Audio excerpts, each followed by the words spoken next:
Exemplary कराएंगे आप लोगों को, ठीक है। तो 83 वाला क्वेश्चन मैंने करा दिया था, 83 थर्ड नंबर। आगे बढ़ते हैं।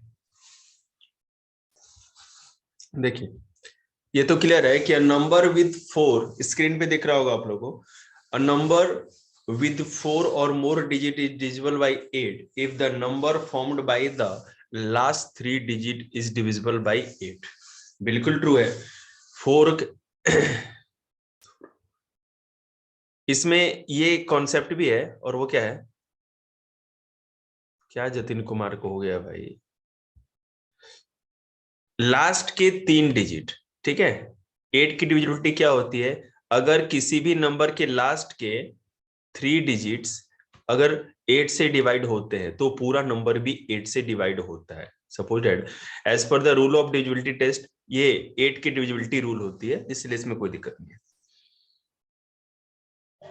मतलब यहां समझ लीजिए कि अगर कोई नंबर है 1 2, आप लोग म्यूट करके रखो अपने आप को, 4 8, ठीक है, 0, इस तरह का 4 या 4 डिजिट से बड़ा नंबर कोई है और लास्ट के 3 डिजिट अगर 8 से डिवाइड होते हैं, डिवाइड करके देख लो भाग दे करके, तो पूरा का पूरा नंबर भी 8 से डिवाइड होगा। याद रखिएगा इस बात को। समझ में आया आप लोग को? नहीं आएगा तो फिर बोलिएगा। आगे चलते हैं 84 पे। If the sum of the digits of a number is divisible by 3, then the number itself is divisible by 9। बिल्कुल नो नो नो नो, देखिए ऐसा नहीं हो सकता। रूल एक ही है ना, कि अगर मान लीजिए कि डिजिट्स है जैसे 1 3 4 0 3 1 4 और 2 6, या इस पे कर सकते 3 2 5 1 6, 132 दिख रहा है आपको। अगर हम इसको प्लस करें तो 3 और 1 4 प्लस 2 6 हो गया।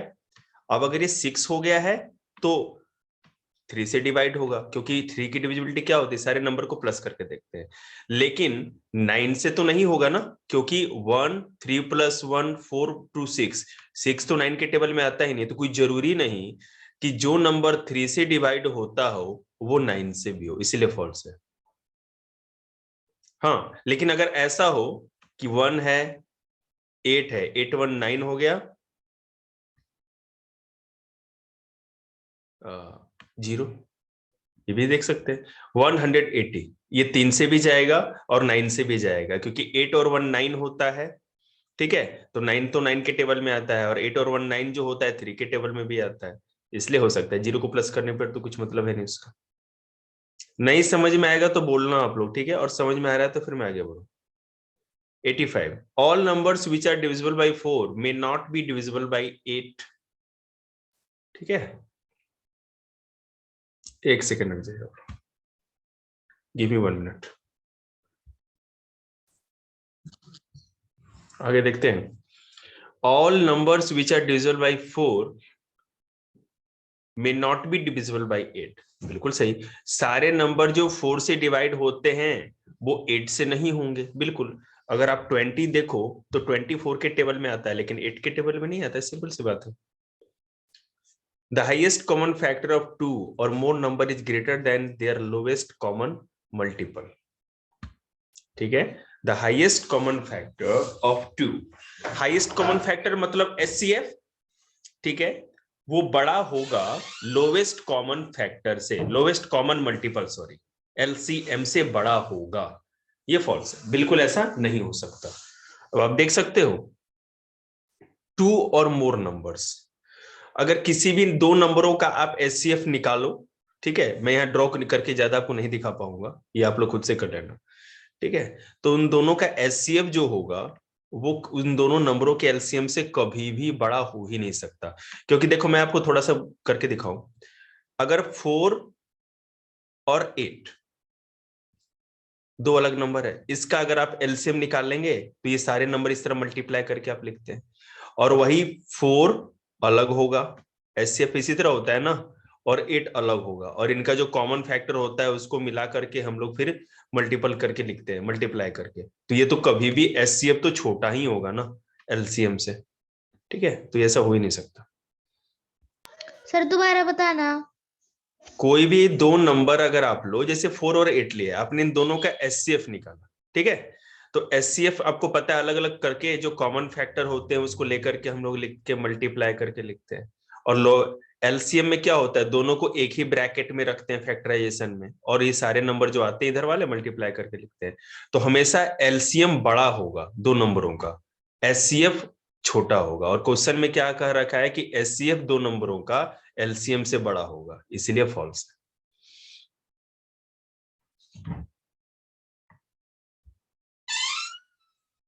देखिए होमवर्क है ना, आप लोग है ना, पिक खींच के व्हाट्सएप कर देना मेरे को क्लास खत्म होने के बाद। Okay sir. और हाँ, आप लोग के नॉलेज के लिए बता दें कि सरकार ने है ना कर्फ्यू लगा रखा है, तो जैसे संडे का तो रहेगा ही, तो सैटरडे का भी है। तो सैटरडे को भी या तो आप मेरे घर पे आ जाओ, और नहीं तो मैं ऑनलाइन क्लास ले लो, जैसा भी। अगर मौसम अच्छा हुआ तो घर पे भी आ सकते हैं, नहीं तो ऑनलाइन क्लास। सर अब से ऑनलाइन क्लास ही होगी? बिल्कुल नहीं, कल आना है इंस्टीट्यूट, अगर कल बिल्कुल आना है। आज ज्यादा मौसम खराब था इसीलिए मैंने ये ऑनलाइन कर लिया।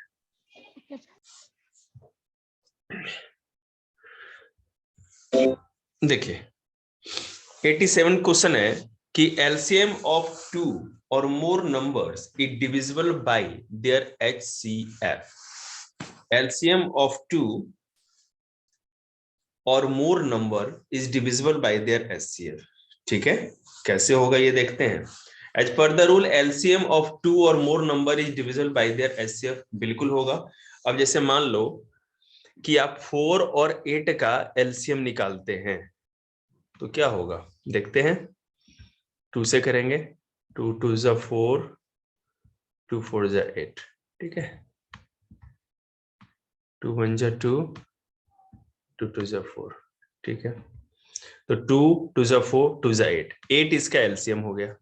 तो कहा जा रहा है कि दो और more number divisible by their HCF. अगर एचसीएफ निकालेंगे तो क्या होगा, एचसीएफ में कॉमन फैक्टर क्या आएगा वो देखते हैं।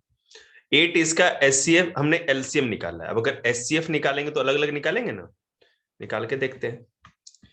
2 2 जा 4, 2 4 जा 8, तो मतलब 8 का जो एचसीएफ होगा वो 2 2 2, 3 टाइम्स 2 आएगा, और 4 का क्या आएगा 2 टाइम्स 2, ठीक है। तो इसका एचसीएफ क्या हो गया, एक बार 2 और ये 2 बार 2, दो नंबर कॉमन हो गए। तो 2 2 जा क्या हो जाएगा, दो कॉमन लेंगे तो 4 हो जाएगा। तो जो यही क्वेश्चन कह रहा है कि दो नंबरों का जो आप एलसीएम निकालोगे वो उनके एचसीएफ से डिवाइड होगा कि नहीं होगा, हो रहा है 4 2 जा 8, ठीक है।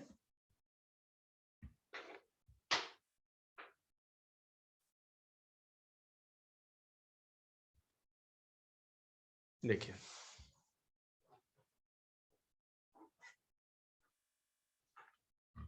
अब आगे चलते हैं। LCM of two numbers is 28 and their HCF is 8। कैसा हो सकता है, आप लोग इसको सॉल्व करके देखना है, ठीक है ना, ये आप लोग खुद भी कर सकते हैं।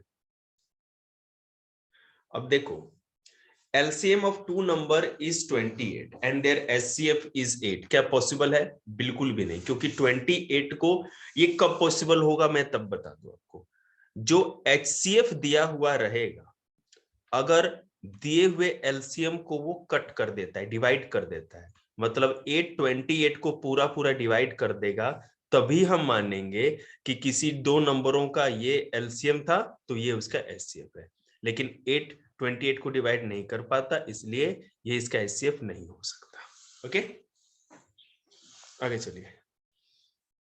एलसीएम ऑफ टू और more numbers may be one of the numbers.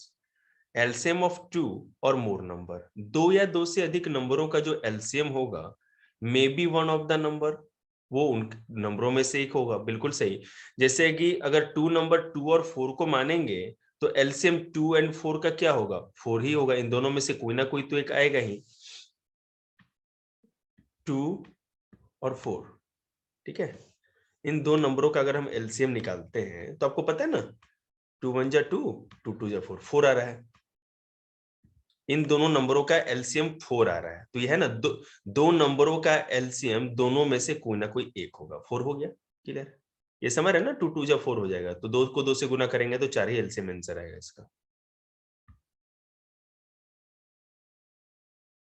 Jatin तुम कब मामा घर से आ गए या अभी मामा घर पे ही हो? सर आ गया। ठीक है, कल से इंस्टीट्यूट आ जाइएगा, ठीक है? ओके, आगे चलते हैं। अब देखो, HCF of 2 or more number may be one of the numbers, ये मैंने अभी वही करके दिखाया है। HCF, चलिए ठीक है, अगर 2 का HCF निकालें और 4 का HCF निकालें तो 2 का HCF क्या होगा? 2 1 जा 2, ठीक है, और 4 का HCF क्या होगा? 2 2 जा 4।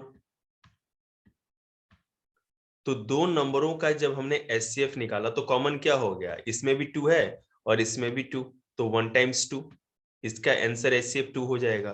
तो क्या जब दो नंबरों का HCF निकालते हैं तो उन दोनों नंबरों में से ही कोई एक होगा? बिल्कुल होगा। 2 और 4 का HCF 2 ही होगा। चलिए, तो ये आप लोग को जो सॉल्व करना है ना बेटा, ट्रू फॉल्स लिख के मत ले आना, नहीं तो मैं आपको है ना फॉल्स बना दूंगा। आपको इसी तरह कुछ करके लाना है सॉल्व करके, सर ये 2 नंबर था, हमने ऐसे किया। Every whole number is the successor of another whole number. Okay? Her whole number कोई ना every whole number is the successor of another whole number. Her whole number किसी ना किसी दूसरे का सक्सेसर होता है। ऐसा हो सकता है क्या? कोई जरूरी नहीं। आपको पता है कि जीरो भी एक होल नंबर है। Zero is not the successor of another whole number, और जीरो किसी भी दूसरे नंबर का सक्सेसर नहीं है। ठीक है, मैं आपको समझाता हूं। मान लीजिए सक्सेसर का मतलब क्या होता है? +1, ठीक है। किसी भी नंबर में आप +1 करेंगे तो क्या जीरो आएगा? नहीं आएगा। जीरो एक होल नंबर है बेटा, अगर हम इसमें +1 करते हैं तो जीरो के बाद वाला नंबर आ गया ना, 1 + 0 = 1। ये तो आप समझ रहे हैं, ठीक है। लेकिन अगर आप अब किसी भी नंबर में, जैसे कि अगर आप चाहते हैं कि अब आप जैसे जीरो है, सॉरी मान लीजिए कि 2 है, ठीक है, 2 एक नंबर है, होल नंबर। अगर हम इसमें बेटा जीरो प्लस करते हैं तो क्या ये इसका 2 का सक्सेसर बनेगा? नहीं बनेगा ना, वो सेम नंबर रह जाएगा। इसलिए क्वेश्चन फिर से समझो कि every whole number is the successor of another whole number, कोई जरूरी नहीं। हर होल नंबर दूसरे का होल नंबर नहीं हो सकता, क्योंकि जीरो के साथ प्लस करेंगे तो ऐसा नहीं हो सकता। ठीक है, zero is not the successor of the another whole number, ये आप लिख सकते हैं। देखिए, sum of two whole numbers is always less than their product. कह रहा है कि सम दो नंबरों को जोड़े, जैसे 2 और 3 दो होल नंबर है, इनको हमने जोड़ा तो इनका सम 5 आया, और इन दोनों नंबरों को मल्टीप्लाई किया तो इनका जो प्रोडक्ट था वो 6 आया। तो क्वेश्चन गलत है ना, कि सम जो है वो लेस देन देयर प्रोडक्ट, उनके प्रोडक्ट से छोटा है। कह रहा है कि 5 6 से छोटा है, नहीं हो सकता ना। दो नंबरों को, सेम नंबरों को जोड़ें और गुना करें तो जोड़ने के बाद जो आंसर आता है, सम आता है, प्रोडक्ट से हमेशा छोटा होगा, बड़ा नहीं हो सकता ना, इसलिए ये फॉल्स था। जिस भी बच्चे को समझ में नहीं आएगा पूछ लेना।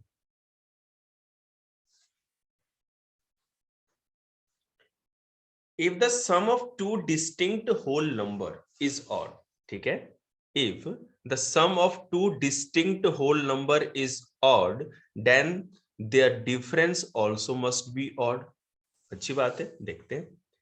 कहा जा रहा है, डिस्ट्रिक्ट मतलब हाँ बता रहे हैं बेटा, डिस्टिंक्ट मतलब कि टू डिस्टिंक्ट होल नंबर, मतलब कि एक के बाद एक आने वाले, एक दूसरे से डिफरेंट।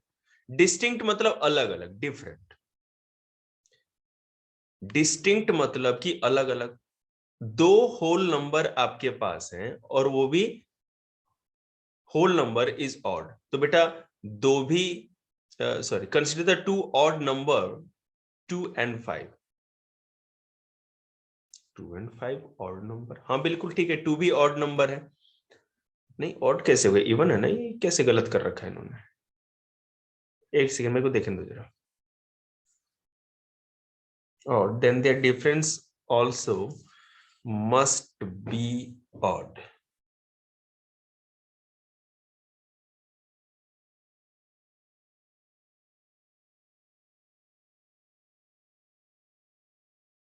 दूसरा ऑड नंबर लेते हैं, ये गलत लग रहा है मेरे को। 3 two distinct whole number, sum of two distinct whole number is odd. अच्छा ठीक है, कोई बात नहीं, odd, then that difference also must be odd. ठीक है, नहीं नहीं वो क्वेश्चन नहीं था, मैंने थोड़ा गलत में इंटरप्रेट कर दिया। देखिए फिर से कहा जा रहा है कि आपके पास दो होल नंबर है, ठीक है, ऑड ऑड का कोई मतलब नहीं, दो होल नंबर है और उनको जोड़ने के बाद जो सम आएगा, जैसे 2 और 5 दो अलग अलग होल नंबर है, इनको जोड़ने के बाद जो सम आता है वो ऑड आता है, ठीक है। तो क्या घटाने के बाद भी जो नंबर आएगा ऑड ही आएगा? बिल्कुल ऑड ही आएगा, ठीक है ना। जैसे मैं आपको बताता हूं,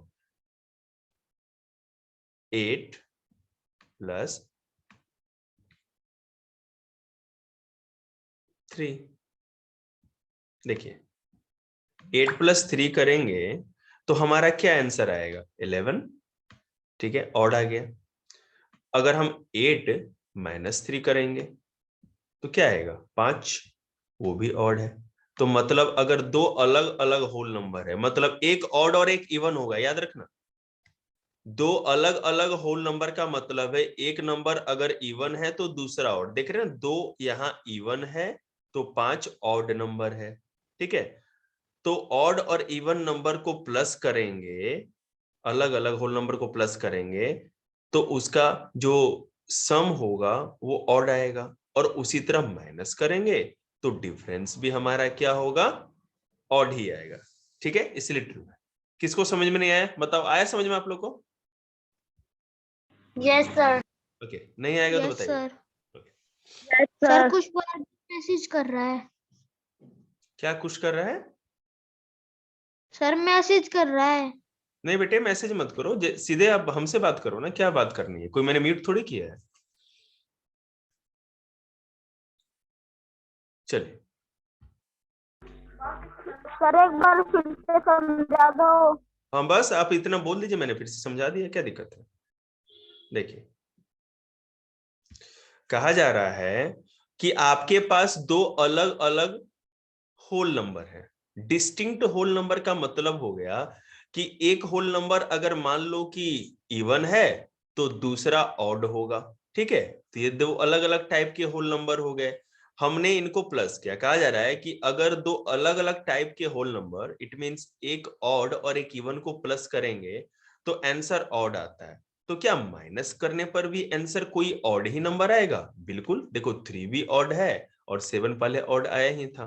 क्लियर है? चलो, any two consecutive numbers are coprime. Consecutive क्या होता है? एक के बाद एक आने, ठीक है।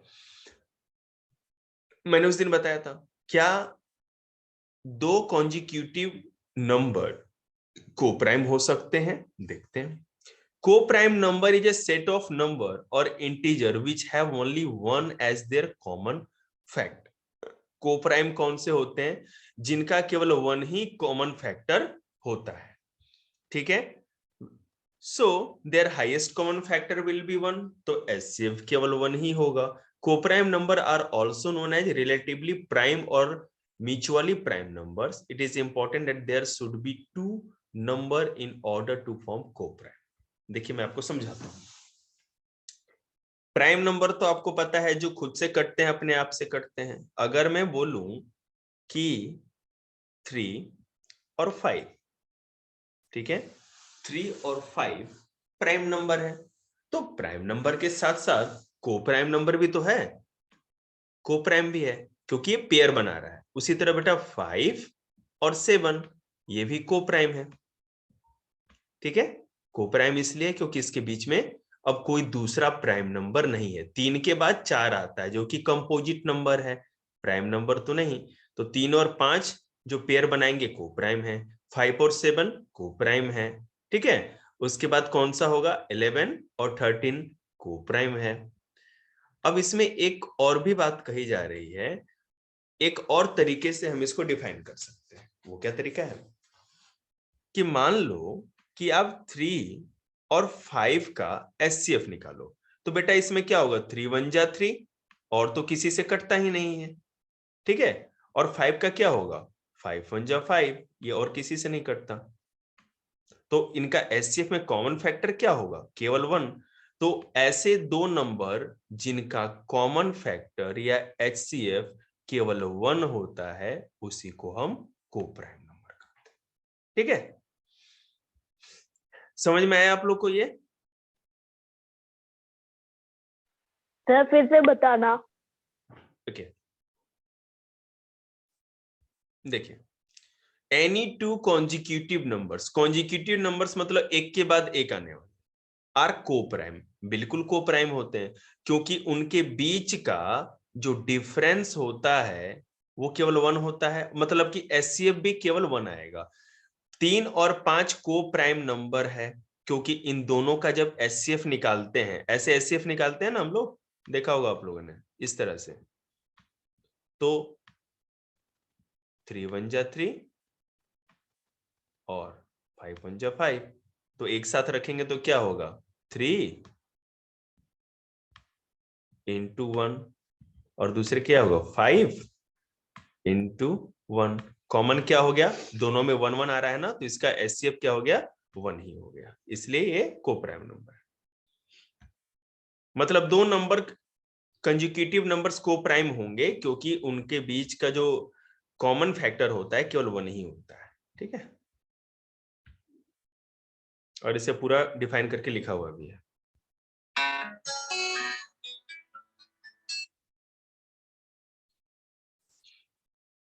If the HCF of two number, if the HCF of two numbers is one of the numbers, then their LCM is the other number.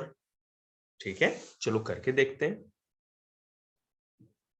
देखो, if HCF of two number, हम कोई दो नंबर ले लेते हैं, ठीक है, 2 है और 4 है। अगर बेटा इसका HCF लेंगे तो 2 1 जा 2 होता है और ये 2 2 जा 4 होता है, तो दोनों का कॉमन फैक्टर क्या हो जाएगा, केवल 2, ठीक है। HCF तो 2 मिल गया, वन ऑफ द नंबर। तो 2 और 4 का जब एचसीएफ निकाले हैं तो इन दोनों में से ही एक नंबर आया है ना, 2, वही कहा भी रहा है। If the HCF of two number, अगर दो नंबरों का हम एचसीएफ निकालते हैं तो is one of the number, तो इन्हीं नंबरों में से वो एक होता है, okay. Then their LCM is the other number, तो क्या इसका जो एलसीएम होगा 2 और 4 के अलावा कुछ और हो सकता है क्या, बिल्कुल होगा। देखो हम निकाल के दिखाते हैं आपको, 2 1 जा 2, 2 2 जा 4।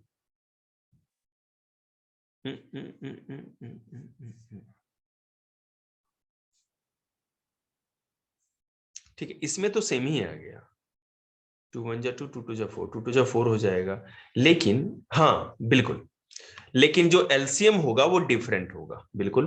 एचसीएफ तो सेम आ सकता है, लेकिन एचसीएफ के जैसा ही एलसीएम नहीं आएगा, एलसीएम हमेशा एचसीएफ से बड़ा होगा, ये कह रहा है क्वेश्चन में।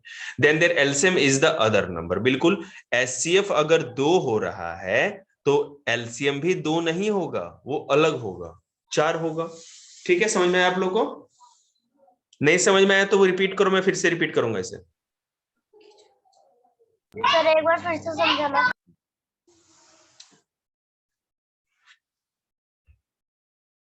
बात करना है तो उधर जाओ तुम।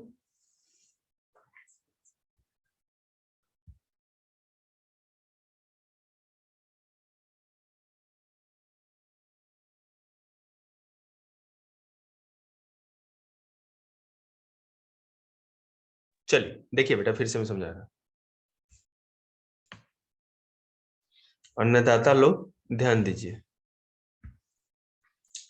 मैंने कहा कि 2 और 4 दो अलग अलग नंबर है, ठीक है।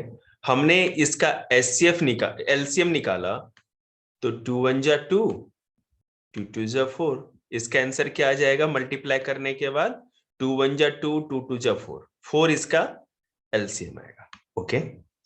अब बेटा एचसीएफ क्या आएगा, 2 का एचसीएफ 2 ही होगा, और सॉरी एक सेकेंड निकाल के दिखाते हैं।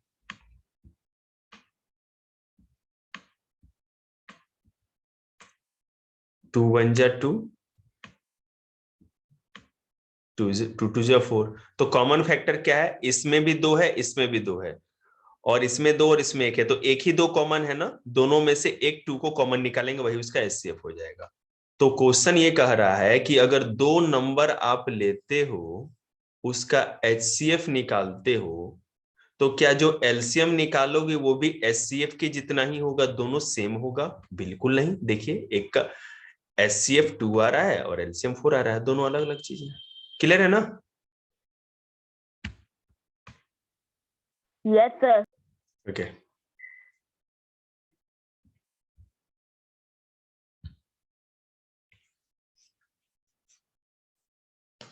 अच्छा, जनक भी ज्वाइन कर लिया। मेरे को जनक की आवाज लग रही थी, मेरे को लगा कि जनक के फोन से नहीं हुआ ना, इसीलिए। चलो 96 क्वेश्चन देखते हैं। द एचसीएफ ऑफ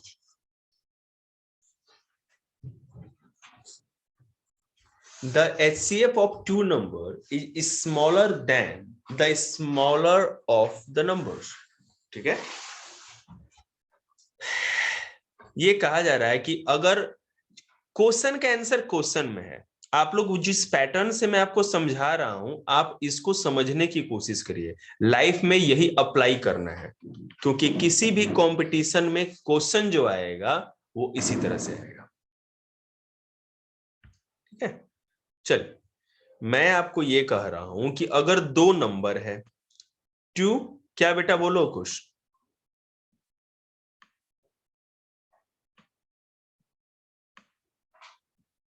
और बात नहीं करनी तो स्क्रीन से हाथ हटा के रखो ना, बार बार हैंड रेज मत करो। 2 नंबर का एचसीएफ अगर हम निकालते हैं तो इसका हमने निकाल के दिखाया था ना, 2 और 4 का एचसीएफ क्या होगा, 2 होगा। ठीक है, कह ये रहा है कि अगर 2 कोई नंबर आप लो, उसका एचसीएफ निकालो, तो जो एचसीएफ होगा उसके स्मॉलेस्ट नंबर से भी छोटा होगा। 2 और 4 में स्मॉलेस्ट हमारा 2 है, तो क्या जो एचसीएफ निकला है वो 2 से भी छोटा है? नहीं है। कह रहा है ना, the HCF of 2 number is smaller than the smaller of the numbers. इन 2 नंबरों में सबसे छोटा है 2, इनका एचसीएफ निकाला है तो 2 आया है। क्या 2 से छोटा है? कभी भी नहीं हो सकता। ठीक है, इन 2 नंबरों में से कुछ ही होगा, या तो इक्वल होगा, लिखा हुआ है ना, या तो उससे बड़ा होगा, या तो उसके इक्वल होगा, या उससे छोटा होगा, तो 2 के बराबर हो गया।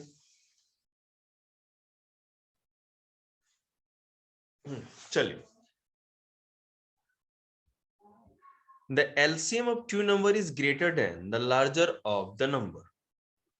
LCM जो होगा of two number is greater than the larger of the number। अब 2 और 4 का अगर भैया हम एलसीएम निकाल लें, ठीक है, 2 और 4 का एलसीएम निकाल लें, तो क्या वो बड़े नंबर से भी बड़ा हो सकता है? नहीं होगा। इसका एलसीएम निकाला था ना, 2 1 जा 2, 2 2 जा 4। तो एलसीएम हमेशा क्या होगा, या तो बड़े नंबर के बराबर होगा, या उससे छोटा तो हो नहीं सकते, बड़े वाले नंबर के बराबर ही होता है। 2 नंबर्स में भी इक्वल और ग्रेटर, या तो इक्वल हो जाएगा और नहीं तो ग्रेटर होगा लार्जर नंबर के, लेकिन उससे छोटा या उससे बड़ा नहीं हो सकता। सॉरी, ग्रेटर हो सकता है, फिर से देखेंगे, equal to the greater number, greater than the larger of the numbers. ठीक है, हो सकता है या तो 4 के, इसमें लार्जेस्ट नंबर 4 है ना, तो या तो इसके बराबर होगा या 4 से बड़ा होगा, लेकिन कभी भी 4 से छोटा नहीं।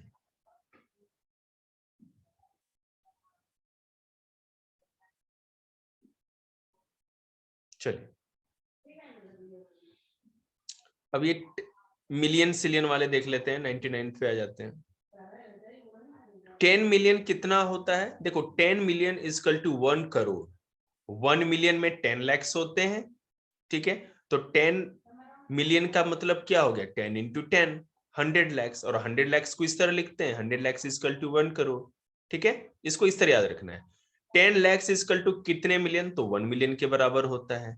1 मीटर कितने मिलीमीटर के बराबर होता है? 1 मीटर में 1000 मिलीमीटर होता है। ठीक है, सो सर इन सबको भी सॉल्व करके लिखना होगा। बेटे, तो तुम्हें क्या लग रहा है बिना सॉल्व किए का क्या मतलब है फिर? आप सॉल्व करके लिखेंगे तो मुझे विश्वास होगा कि आपने कुछ ना कुछ तो मेहनत किया है, नहीं तो सीधे सीधे बैक साइड से आंसर उठाया आपने लिख दिया, क्या फायदा उसका। देखिए ये मीटर को मिलीमीटर में, 1 मीटर बराबर कितने मिलीमीटर होते हैं ये सॉल्व कर रखा हुआ है। 1 सेंटीमीटर में कितने मिलीमीटर होते हैं किलोमीटर में, तो मैंने चौथे क्लास के बच्चों को पढ़ा रखा है। ये 100 क्वेश्चन हो गए आपके, ठीक है। इसमें 200 क्वेश्चन है ना? Yes sir.